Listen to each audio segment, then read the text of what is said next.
125-ാമത്തെ സങ്കീർത്തനം 1-ാം വാക്യത്തിൽ നാം വായിക്കുന്നത്, യഹോവയിൽ ആശ്രയിക്കുന്നവർ കുലുങ്ങാതെ എന്നേക്കും നിൽക്കുന്ന സിയോൻ പർവ്വതം പോലെയാവുന്നു. സിയോൻ പർവ്വതം എന്ന് പറയുന്നത് ദൈവം വസിക്കുന്ന പർവ്വതമാണ്. ലോകത്തിൽ, പ്രപഞ്ചത്തിൽ മാറ്റം വരാത്തതും അനങ്ങാത്തതുമായ ഒന്നുമില്ല. എല്ലാം മാറിക്കൊണ്ടിരിക്കുന്നതാണ്. എന്നാൽ ദൈവം വസിക്കുന്ന പർവ്വതം മാറ്റമില്ലാത്തതാണ്. അതെന്നേക്കും നിൽക്കുന്നതാണ്. ദൈവത്തിൽ ആശ്രയിക്കുന്നവനും അതുപോലെ തന്നെ കുലുങ്ങിപ്പോകാതെ, മാറിപ്പോകാതെ, തകർന്നു പോകാതെ എന്നേക്കും നിൽക്കുവാൻ ദൈവം അവനെ സഹായിക്കും. എന്നാൽ ദൈവത്തിൽ ആശ്രയിക്കുക എന്നുള്ളത് എങ്ങനെയെന്ന് അറിഞ്ഞിരിക്കണം. നിന്റെ വഴി യഹോവയെ ഭരമേൽപ്പിക്കുക, അവനിൽ തന്നെ ആശ്രയിക്കുക, അവനത് നിർവഹിക്കും എന്നാണ് വചനം. ഒരു മനുഷ്യന്റെ വഴി ദൈവത്തെ ഭരമേൽപ്പിച്ചാൽ അത് ദൈവത്തിന് നിവർത്തിക്കേണ്ടതിന് വേണ്ടി കാത്തിരിക്കേണ്ടത് ആവശ്യമാണ്. എന്നാൽ ദൈവം ഏറ്റെടുക്കുന്ന വഴി നിവർത്തിക്കണമെങ്കിൽ ദൈവത്തിന് അതിൻ്റെതായ സമയമുണ്ട്. ആ സമയം വരെയും കാത്തിരിക്കുക എന്നുള്ളത് മനുഷ്യനെ സംബന്ധിച്ചിടത്തോളം പ്രയാസമുള്ള കാര്യമാണ്.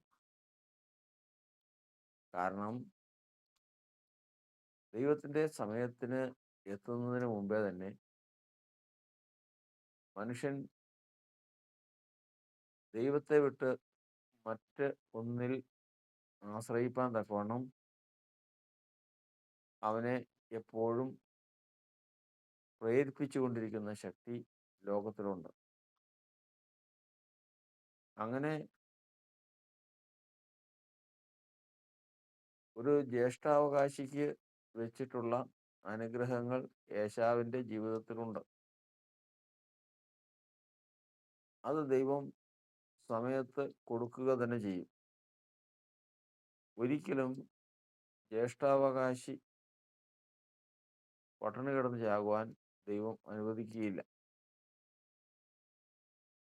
എന്നാൽ ദൈവത്തിൽ ആശ്രയിച്ച് കാത്തിരിക്കുക എന്നുള്ളത് ഏശാവിനെ സംബന്ധിച്ചിടത്തോളം പ്രയാസമുള്ള കാര്യമാണ്. കാരണം ദൈവത്തിൽ ആശ്രയിച്ച് തനിക്ക് ലഭിക്കുന്നത് പോലെ തന്നെ തൻ്റെ ഹൃദയത്തിലും ഒരു വഴിയുണ്ട്. ആ വഴി തൻ്റെ ജീവിതത്തിൽ വന്നു.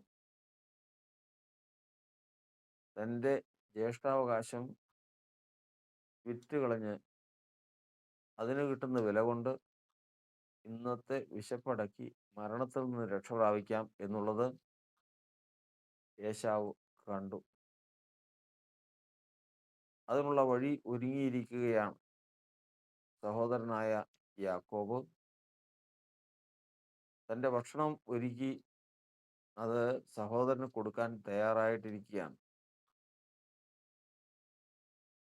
എന്നാൽ അവന് ഒരു വാക്ക് വേണം. ആ വാക്ക്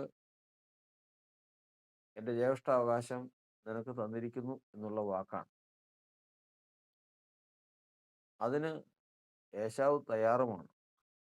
കാരണം ഏശാവിൻ്റെ മുമ്പിൽ നിൽക്കുന്നത് മരണഭയമാണ്.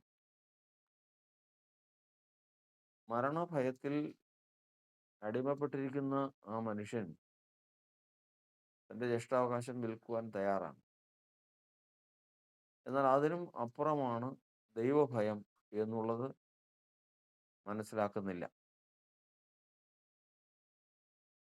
മരണഭയം മനുഷ്യനെ കൊണ്ട് അരുതാത്തതെല്ലാം ചെയ്യിക്കുന്നു. എന്നാൽ ദൈവഭയം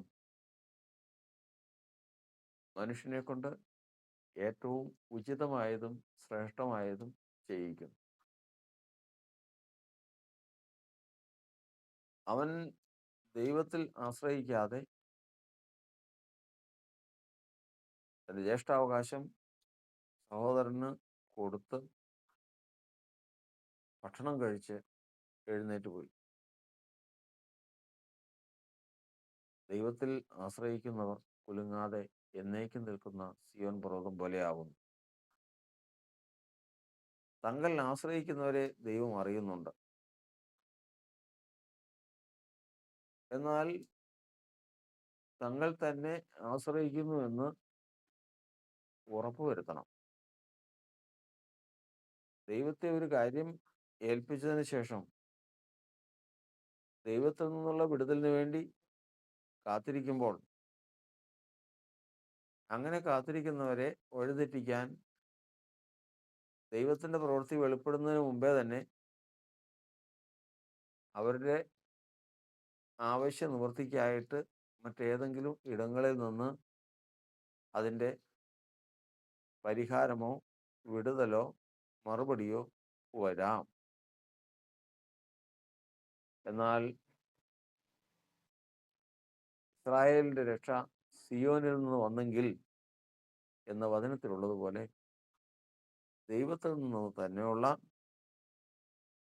മറുപടിക്കായി കാത്തിരിക്കുന്നവൻ ദൈവത്തെ ആശ്രയിക്കുന്നവനാണ്. അവൻ കുലുങ്ങിപ്പോകുകയില്ല.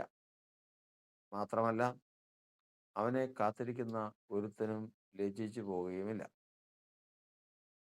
എന്നാൽ ഇതിനാർക്ക് കഴിയും? ഇതിന് കഴിയുന്നവൻ ദൈവത്തിൻ്റെ ആത്മാവിന് കീഴ്പ്പെടുന്നവനും ദൈവത്തിൻ്റെ ആത്മാവിനാൽ നിയന്ത്രിക്കപ്പെടുന്നവനും മാത്രമേ സാധിക്കുകയുള്ളൂ. കാരണം ദൈവത്തിൻ്റെ ആത്മാവിൻ്റെ സഹായം കൂടാതെ ദൈവിക കാര്യങ്ങൾ കാത്തിരുന്ന് പ്രാപിപ്പാൻ ഒരു മനുഷ്യനും സാധിക്കുകയില്ല. അവൻ അതിനു വേണ്ടി കാത്തിരിക്കണം. മനുഷ്യൻ കാണാത്തത് ദൈവത്തിൻ്റെ ആത്മാവ് കാണുന്നു.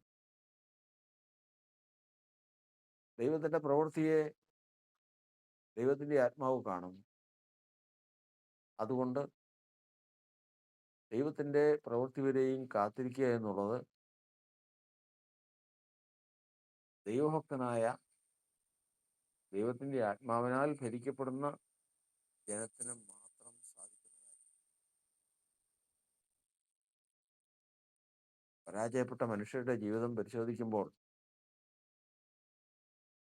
അവർ ദൈവത്തെ കാത്തിരുന്ന് വിഷമിച്ചതിന് ശേഷം വഴിതെറ്റിപ്പോയവരാണ്. വഴിതെറ്റിപ്പോയതിനു ശേഷം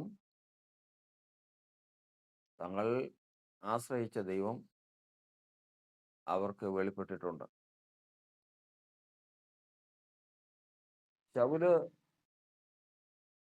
ശമൂവേലിന്റെ വാക്ക് കേട്ട് കാത്തിരുന്നവനാണ്. പറഞ്ഞ അവധി കഴിഞ്ഞിട്ടും ശമൂവേൽ എത്തിയില്ല.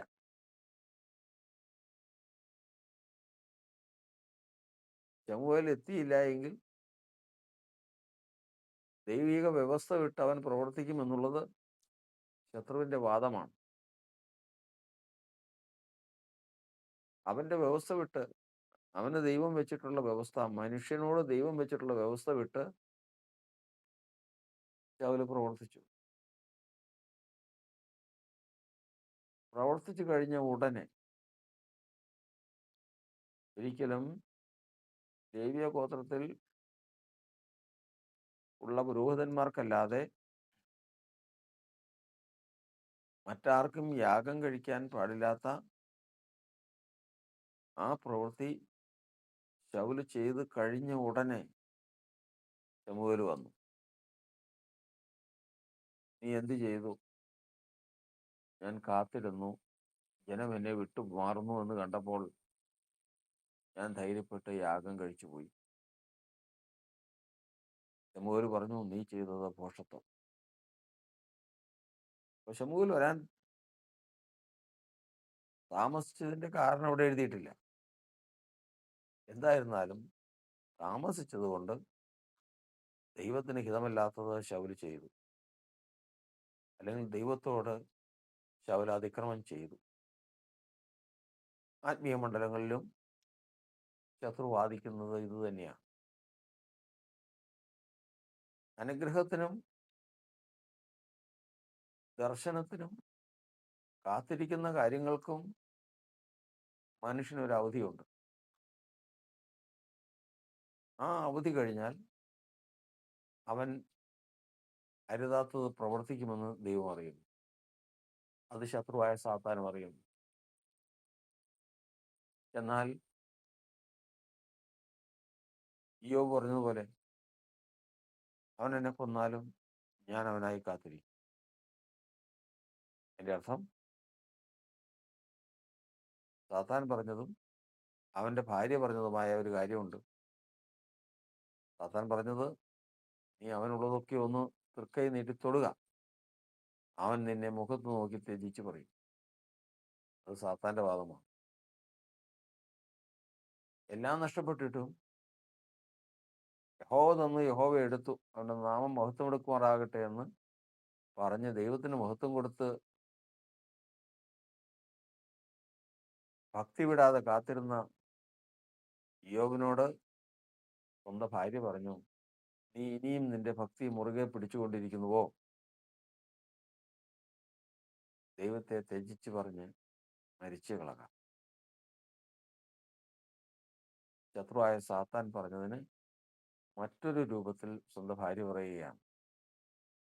യോബ് പറഞ്ഞു, ഒരു പൊട്ടി സംസാരിക്കുന്ന പോലെ നീ സംസാരിക്കുന്നത് എന്താണ്? നാം ദൈവത്തിൽ നിന്നും നന്മ കൈക്കൊള്ളുന്നില്ലയോ? തിന്മയും കൈക്കൊള്ളേണ്ടതല്ലയോ? അവൻ എന്നെ കൊന്നാലും ഞാൻ അവനായി കാത്തിരിക്കും. അതായത്, അവൻ മരണത്തെ ഭയപ്പെടുന്നില്ല എന്ന് കണ്ടപ്പോൾ, മരണം ഉറപ്പായാലും അവൻ വ്യവസ്ഥ വിട്ട് സംസാരിക്കുകയോ നിരൂപിക്കുകയോ പ്രവർത്തിക്കുകയോ ചെയ്യുകയില്ല എന്ന് കണ്ടപ്പോൾ, ദൈവം അവൻ്റെ ഉത്തരവാദിത്വം ഏറ്റെടുത്തു. കാരണം അവൻ ദൈവത്തെ ഭയപ്പെടുന്നുവെന്ന് തെളിയിച്ചു. മരണത്തെ ഭയപ്പെടുന്നില്ല എന്നും അവൻ തെളിയിച്ചു. ഇത് തന്നെയാണ് ദൈവത്തിനും വേണ്ടത്. ദൈവത്തിന് വേണ്ടത് മറ്റൊരു കാര്യവുമല്ല. ദൈവത്തെക്കാൾ ഉപരി മറ്റൊരാളെ ഭയപ്പെടരുത്, മറ്റൊന്നിനെയും ഭയപ്പെടരുത്. അത് ഉറപ്പായാൽ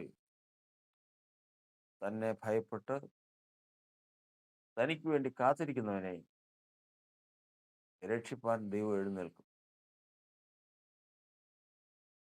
അവിടെ ദൈവം പ്രവർത്തിച്ചിരിക്കും. അതിനു മുൻപ് വരുന്ന എല്ലാ വിടുതലുകളും, മരണഭയത്താലുള്ള വിടുതലുകളും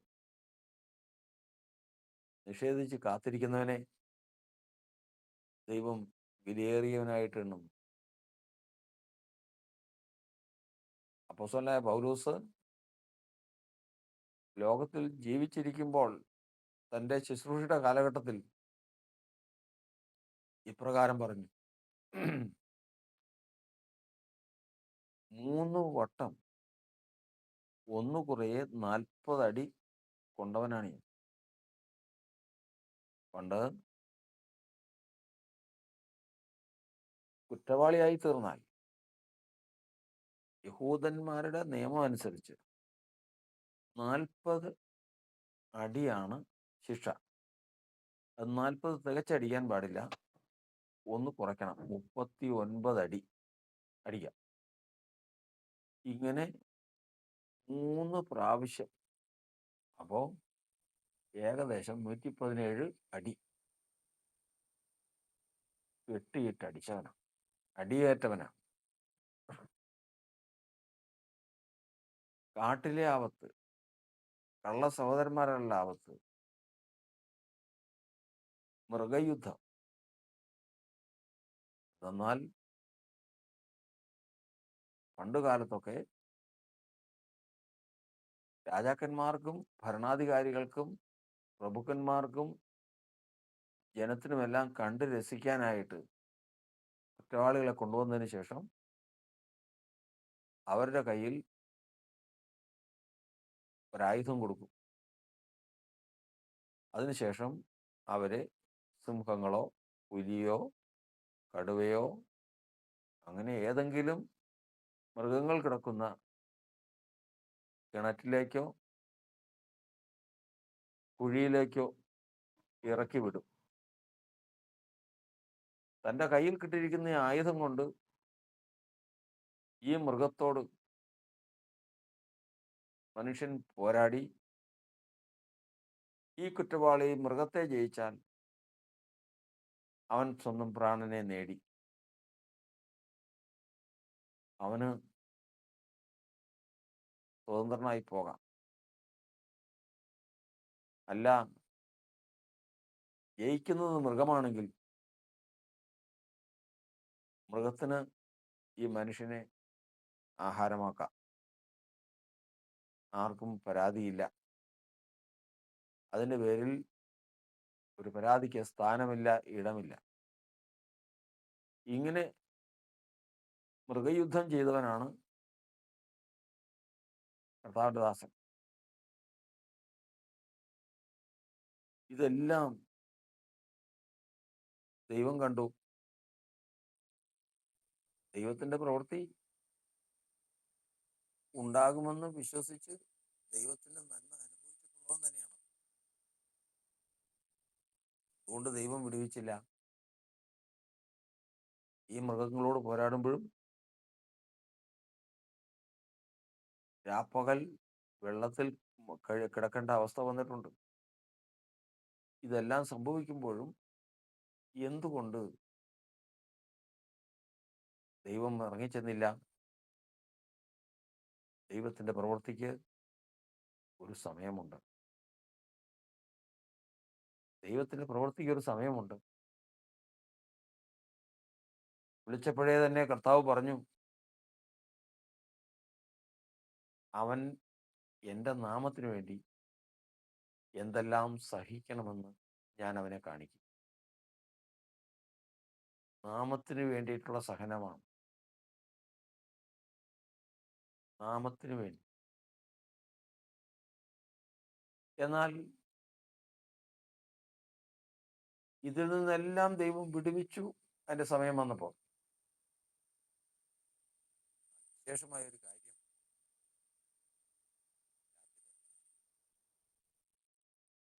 അപ്പോസ്തലനായ പൗലോസ് എഴുതിയിരിക്കുകയാണ്, ഇത്രയെല്ലാം ഞാൻ സഹിച്ച് മരണഭയത്തിലായി ദിനംപ്രതി. മരണത്തിൽ നിന്ന് വിടുവിക്കുന്ന ദൈവം സമയമായപ്പോൾ ആപത്തിൽ നിന്ന് അനർത്ഥങ്ങളിൽ നിന്നും എല്ലാം വിടുവിച്ചു. എന്നാൽ ഒരു കാര്യം നിങ്ങൾ ഓർക്കണം, ഒരൊറ്റ വാക്ക് മതി. ഒരൊറ്റ വാക്ക് യഹൂദന്മാരെ, ഇസ്രായേലരെ, ലോകമേ,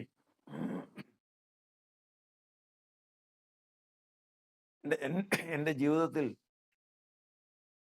ഒരു തെറ്റ് വന്നു, പിഴവ് വന്നു. മനുഷ്യൻ രക്ഷ പ്രാപിക്കാൻ മോശയിക ന്യായപ്രമാണത്തിൽ കൂടി സാധിക്കും എന്നൊരൊറ്റ വാക്ക് പറഞ്ഞാൽ മതി. മോശയുടെ ന്യായപ്രമാണം മുഖാന്തരം ആ പഴയ നിയമ ചട്ടപ്രകാരം മനുഷ്യന് രക്ഷ പ്രാപിപ്പാൻ കഴിയും എന്നൊരു വാക്ക് പറഞ്ഞാൽ മതി. ഈ പീഡയും ദുഃഖവും എല്ലാം നീങ്ങിപ്പോവും.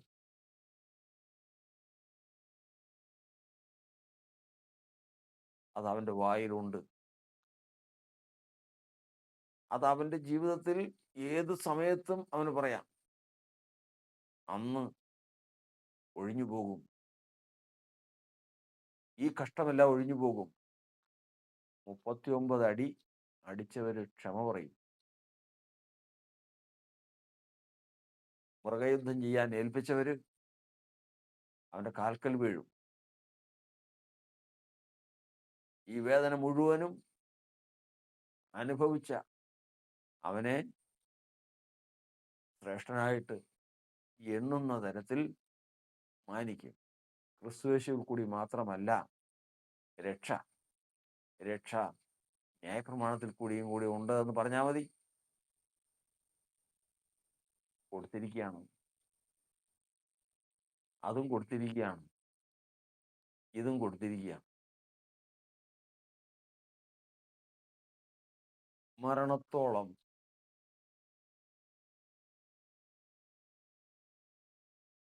പ്രാണത്യാഗത്തോളം പാപത്തോട് പോരാടുന്നതിൽ നിങ്ങൾ ഇതുവരെയും എതിർത്ത് നിന്നിട്ടില്ല. മരിക്കുമെന്ന് വന്നാൽ, മരിച്ചുകൊണ്ടിരിക്കുമ്പോൾ ഇപ്പോഴെങ്കിലും നീ പറ, ക്രിസ്തുയേശുവിൽ കൂടി അല്ല രക്ഷ, ന്യായപ്രമാണത്തിൽ കൂടി, മോശയിക ന്യായപ്രമാണത്തിൽ കൂടി രക്ഷ ഉണ്ടെന്ന് നീ പറഞ്ഞാൽ ഇന്ന് നിന്റെ കഷ്ടത നീങ്ങുകയാണ്. എന്നാൽ അത് പറഞ്ഞില്ല. ദൈവത്തെ കാത്തിരിക്കുന്ന പൗലോസ് അത് പറഞ്ഞില്ല. അവൻ എന്നെ കൊന്നാലും ഞാൻ അവനായി കാത്തിരിക്കും. മരണമല്ല ഇവിടെ വിഷയം. യോബ് പറഞ്ഞ പോലെ അവൻ എന്നെ കൊന്നാലും ഞാൻ അവനായി കാത്തിരിക്കും. പൗലോസ് പറഞ്ഞു, എനിക്ക് ജീവിക്കുന്നത് ക്രിസ്തുവാണ്, മരിക്കുന്നത് ലാഭമാണ്. മരിച്ചാൽ എനിക്ക് ലാഭമാണ്.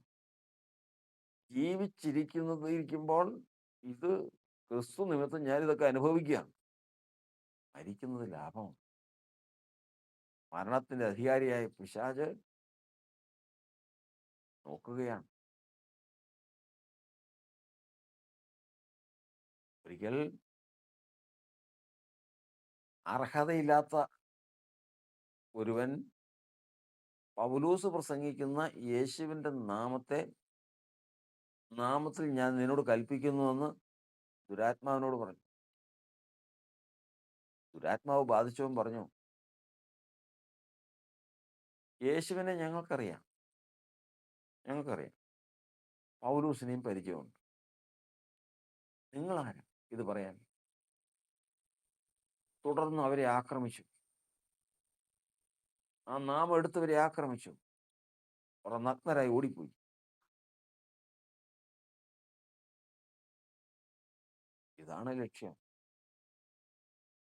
ഇതാണ് ലക്ഷ്യം. അവന്റെ നാമം ആധികാരികമായിട്ട് എടുക്കാൻ കഴിവുള്ള ഒരാളായി തീരുക. മരണത്തെ ഭയപ്പെടുന്നവൻ ആ അധികാരം കിട്ടുകയില്ല. മരണത്തെ ഭയപ്പെടുന്നവന് ആ പ്രാഗൽഭ്യം ഉണ്ടാകുകയില്ല. ദൈവത്തെക്കാൾ ഉപരി മറ്റാരെ ഭയപ്പെടുന്നവനും ആ സ്ഥാനം ലഭിക്കുകയില്ല.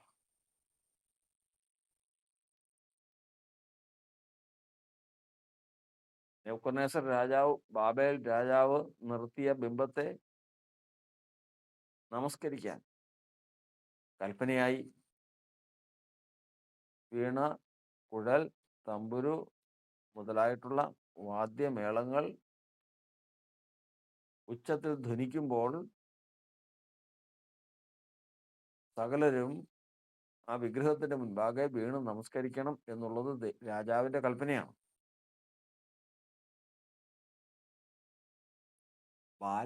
ചില ബാലന്മാർ മാത്രം അത് ചെയ്തില്ല. അവരെ വിളിച്ചു. ഏഷണി പറയുന്നവർ ചെന്ന് രാജാവിനെ അറിയിച്ചു. രാജാവ് വിളിച്ചു ചോദിച്ചു, ഞാൻ കേട്ടത് നേര് തന്നെയോ? നിങ്ങൾ എൻ്റെ ദേവന്മാരെ നമസ്കരിക്കുന്നില്ല എന്നുള്ളത്. നിങ്ങൾക്കൊരവസരവും കൂടി തരാൻ പോവുകയാണ്. ഒരവസരവും കൂടി. അവിടെയാണ് ദൈവത്തെ കാത്തിരിക്കുന്നവർ ഓർക്കേണ്ടത്. ദൈവത്തെ ആശ്രയിക്കുന്നവർ ഓർക്കേണ്ട കാര്യം അതാണ്. ദൈവത്തെ കാത്തിരിക്കുന്നവർക്ക് വരുന്ന സകല പീഡകളും വേദനകളും അപമാനങ്ങളും നീങ്ങിപ്പോകാനായിട്ട് ദൈവം കൊടുക്കുന്നതിന് മുമ്പേ, ദൈവം വെളിപ്പെടുന്നതിന് മുമ്പേ ഒരു വഴി അവർക്ക് കൊടുക്കും. ഒരു വഴി. ഏശാവിന് ദൈവപ്രവൃത്തി വരുന്നതിന് മുമ്പേ ഒരു സൂത്രപ്രവൃത്തി അവന് കൊടുക്കും. ജ്യേഷ്ഠാവകാശം ഉണ്ടല്ലോ, അത് വിറ്റാൽ ഭക്ഷണം കഴിക്കാമല്ലോ. അപ്പോസ്തലനായ പൗലോസിന് ഒരു വഴി യേശു മാത്രമല്ല, പഴയ നിയമത്തിലും മനുഷ്യർക്ക് രക്ഷപ്പെടാൻ സാധിക്കും എന്നൊരു വാക്ക് പറഞ്ഞാൽ മതി, ആ കഷ്ടം നീങ്ങിപ്പോകും. യോബിന് ആ കഷ്ടം നീങ്ങിപ്പോകാനൊരു വഴിയുണ്ട്. ദൈവത്തെ ത്യജിച്ച് പറഞ്ഞാൽ അന്ന് ഈ പീഡ നീങ്ങിപ്പോകും. ഇങ്ങനെ ദൈവത്തെ കാത്തിരിക്കുന്ന എല്ലാ മനുഷ്യർക്കും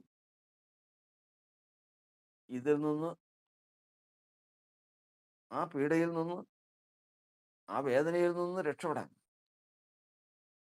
ഒരു വഴി അവരുടെ ബുദ്ധിയിൽ ദൈവം അനുവദിച്ചിട്ട് ശത്രു കൊടുക്കും. രണ്ടും നോക്കാം. ഇന്ന് വിശ്വാസം മനസ്സിലാണ്, ഹൃദയത്തിലല്ലേ വിശ്വാസം. ഈ വിഗ്രഹത്തെ വീണ് നമസ്കരിച്ചെന്ന് വെച്ചാൽ എൻ്റെ ഹൃദയം കൊണ്ട് നമസ്കരിക്കാതിരുന്നാൽ മതിയല്ലോ എന്നുള്ള യുക്തിയെല്ലാം തോന്നാം.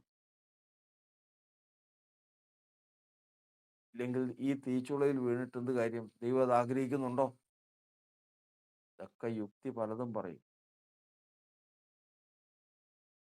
എന്നാൽ സന്ദർഭം ഏറ്റവും ശ്രദ്ധിക്കത്തക്കതും ഭയപ്പെടേണ്ടതുമാണ്. കാരണം ആരെ ഭയം? ദൈവത്തെയോ മരണത്തെയോ? നിത്യജീവന് അധികാരിയായ ദൈവത്തെയാണോ മരണത്തിന്റെ അധികാരിയായ പിശാചിനെയാണോ? ആരെയാണ് കൂടുതൽ ഭയക്കുന്നതെന്ന് തെളിയിക്കപ്പെടാനുള്ള സമയമാണ്. രണ്ട് വഴിയുണ്ട്.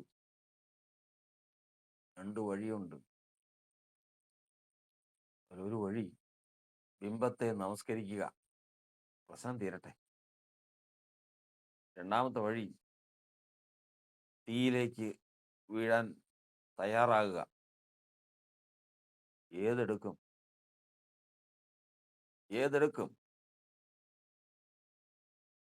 എന്നാൽ ആ ബാലന്മാർക്ക് സംശയം ഉണ്ടായില്ല.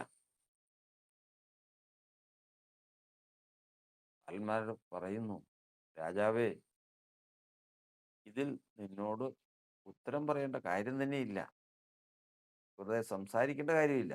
രാജാവിനോടാണ് പറയുന്നത്. നെബൂഖദ്നേസറിനേക്കാൾ വലിയൊരു രാജാവ് അന്ന് ഈ ലോകത്തിലില്ല. ദൈവം സകല രാജ്യങ്ങളെയും അവന്റെ കയ്യിൽ കൊടുത്തിരിക്കുന്ന ഒരു കാലമാണ്. അവനെ ധിക്കരിക്കുന്നവൻ മരണത്തിലേക്ക് എന്നുള്ളത് തന്നെയാണ് അന്നത്തെ കാലത്തിലെ പ്രമാണം തന്നെ. അവനോട് പറയുകയാണ്, നെബൂഖദ്നേസറേ, ഈ കാര്യത്തിൽ നിന്നോട് മറുപടി പറയേണ്ട കാര്യം ഞങ്ങൾക്കില്ല. ഞങ്ങൾ വിശ്വസിക്കുന്ന ദൈവത്തിന് ഞങ്ങളെ വിടുവിപ്പാൻ കഴിയുമെങ്കിൽ അവൻ വിടുവിക്കും. എന്ന് പറഞ്ഞാൽ അവന് കഴിവില്ല എന്നുള്ളതല്ല, ഉണ്ടോ എന്നുള്ള സംശയം കൊണ്ടുമല്ല.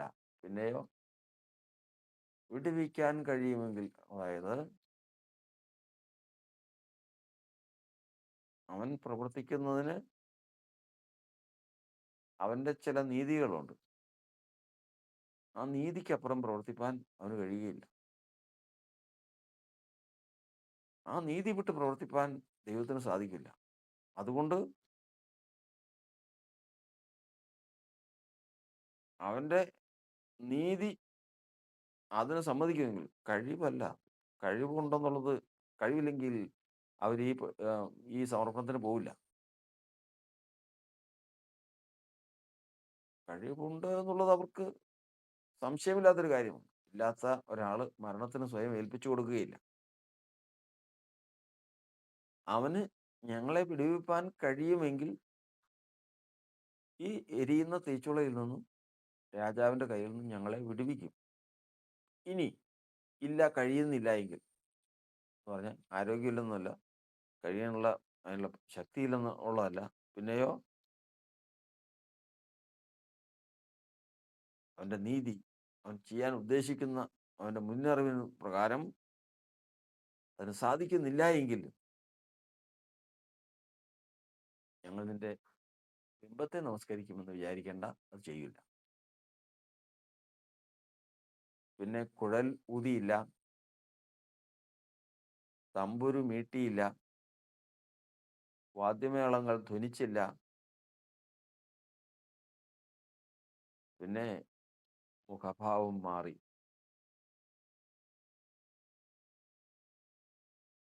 ബാലന്മാരെ തീയിലേക്കിടാൻ കൽപ്പനയായി. ബന്ധിക്കപ്പെട്ടവരായി ബാലന്മാർ തീയിൽ വീണു.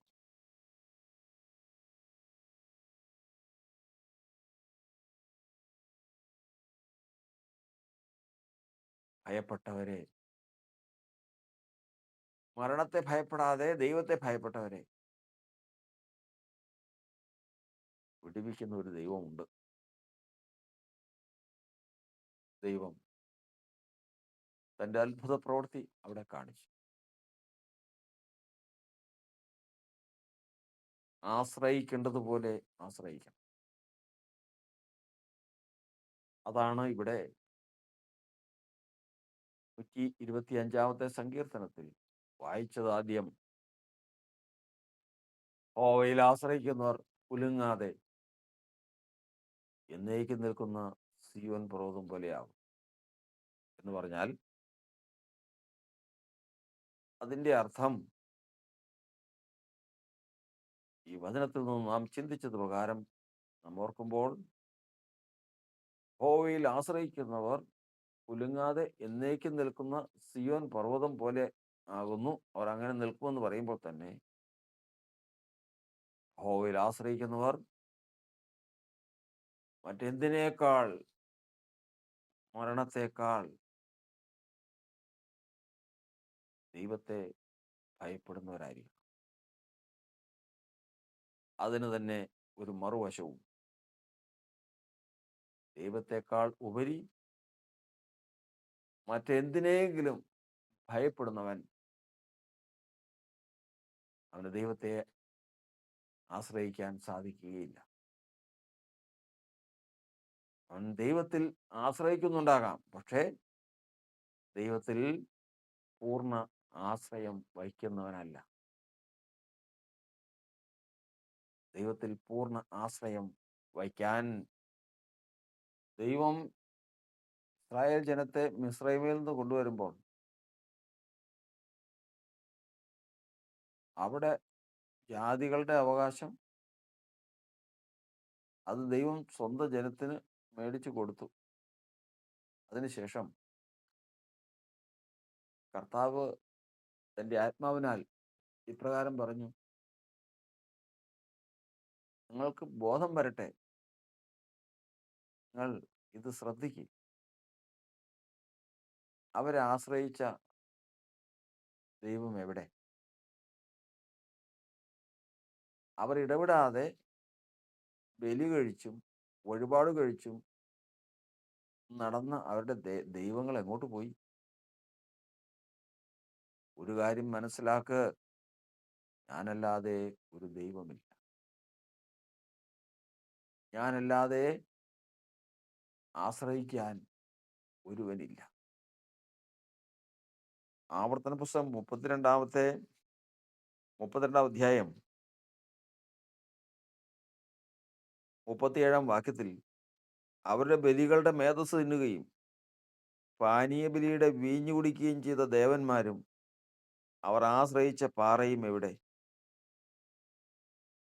ഇവിടെ പോയി. ഇഷ്ടംപോലെ കണ്ടിട്ടുണ്ടല്ലോ. ബാല്, ദാഗോൻ, ഇങ്ങനെ അനവധി അന്യദൈവങ്ങൾ കണ്ടിട്ടുണ്ടല്ലോ. ഈ അർപ്പിക്കുന്ന പാനീയ ബലികളും കാളക്കിടാക്കളും യാഗങ്ങളും എല്ലാം തിന്ന അവരുടെ ദേവന്മാർ എവിടെ പോയി?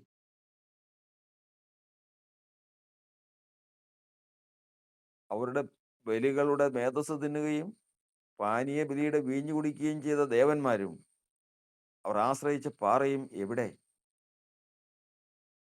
അവർ എഴുന്നേറ്റ് നിങ്ങളെ സഹായിച്ച് നിങ്ങൾക്ക് ശരണമായി തീരട്ടെ എന്ന് അവൻ അരുളി ചെയ്യും. നിങ്ങള് ആശ്രയിച്ചവരോട് പറയുകയാണ്, നിങ്ങൾ അവരെ ആശ്രയിച്ചല്ലോ, അവർ എഴുന്നേറ്റ് നിന്നെ രക്ഷിക്കട്ടെ. അതിനുശേഷം സ്വന്തം ജനത്തിന് ദൈവം ബുദ്ധി പറയുകയാണ്, ഞാൻ മാത്രമേ ഉള്ളൂ, ഞാനല്ലാതെ ദൈവമില്ല എന്ന് ഇപ്പോൾ കണ്ടുകൊള്ളുവീൻ. ഞാൻ മാത്രമേ ഉള്ളൂ, ആശ്രയിപ്പാൻ ഞാൻ മാത്രമേ ഉള്ളൂ എന്നിപ്പോൾ കണ്ടുകൊള്ളുവീൻ. എന്നെ അനുസരിക്കാതിരിപ്പാൻ നീ ആരെയാകുന്നു ഭയപ്പെട്ടത്? എന്നെ അനുസരിക്കാതിരിപ്പാൻ നീ ആരെയാകുന്നു ഭയപ്പെട്ടത്? ദൈവത്തെക്കാൾ ഉപരി മറ്റൊരാളെ ആശ്രയിക്കാൻ ആരെയാണ് അതിൽ കൂടുതൽ ഭയപ്പെട്ടത്?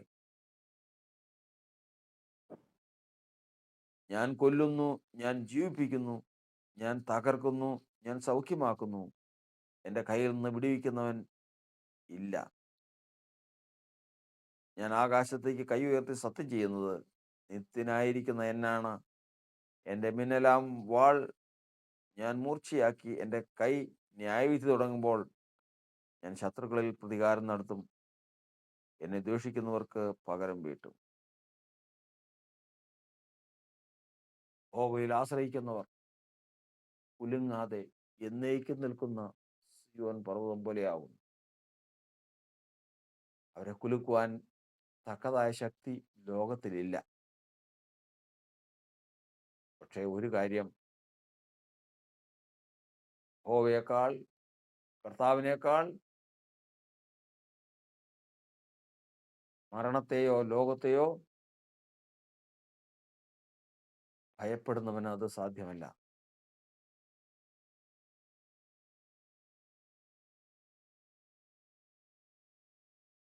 തീച്ചൂളയിലിട്ടാലും അവൻ എന്നെ കൊന്നാലും, മൃഗയുദ്ധം ചെയ്താലും, മരണത്തോട് സമീപിച്ചാലും, ജനം എന്നെ വിട്ടകന്നാലും, എന്തെല്ലാം സംഭവിച്ചാലും ദൈവത്തിൽ ആശ്രയിച്ച് കാത്തിരിക്കുന്നവരുണ്ട്. ദൈവത്തിൽ ആശ്രയിച്ച് കാത്തിരിക്കുന്നവരുണ്ട്. അവർ കുലുങ്ങുകയില്ല, അവരെ കുലുക്കാൻ സാധിക്കുകയുമില്ല. അവർ എന്നേക്ക് നിൽക്കുന്ന സിയോൻ പർവ്വതം പോലെ ഉറച്ചു നിൽക്കും. പർവ്വതങ്ങൾ യെരൂശലേമിനെ ചുറ്റിയിരിക്കുന്നു. അതുപോലെ ദൈവത്തിന്റെ ജനത്തെ, തന്നിൽ ആശ്രയിക്കുന്ന ദൈവത്തിന്റെ ജനത്തെ ദൈവം ചുറ്റുന്നു. കുലുങ്ങിപ്പോകാതിരിപ്പാൻ ദൈവം ചുറ്റുന്നു. കാരണം അവർ ഭയപ്പെടുന്നത് വിഗ്രഹങ്ങളെയല്ല, മനുഷ്യനെയല്ല, സൃഷ്ടിയെയല്ല, പിന്നെയോ സകലത്തിന്റെയും സൃഷ്ടിതാവും കാരണഭൂതനുമായ ഏക സത്യ ദൈവത്തെയാവും.